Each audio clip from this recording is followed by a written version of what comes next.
The VW Polo infotainment system turns on automatically when you start the car. If the screen is off, press the power button, typically a circular icon on the screen itself or located on the steering wheel. The screen should wake up instantly. For models with ambient lighting, sometimes a tap on the screen will also activate it.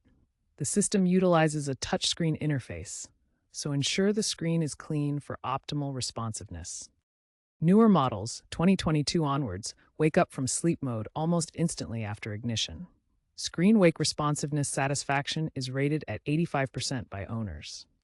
To set up Bluetooth, navigate to the Phone or Settings menu on the touchscreen. Select Bluetooth and enable pairing mode. On your smartphone or device, search for available Bluetooth connections and select your VW Polo. A pairing code might be auto-generated for security. Enter this code on your device if prompted. Newer models sometimes offer QR codes for quicker setup. Once paired, your phone can handle calls and stream audio. Bluetooth setup time has been reduced by 50% in newer models. If you encounter issues, ensure your infotainment system is up to date via VW's app or USB, as outdated software can cause connectivity problems. Multi-point pairing is supported for multiple devices.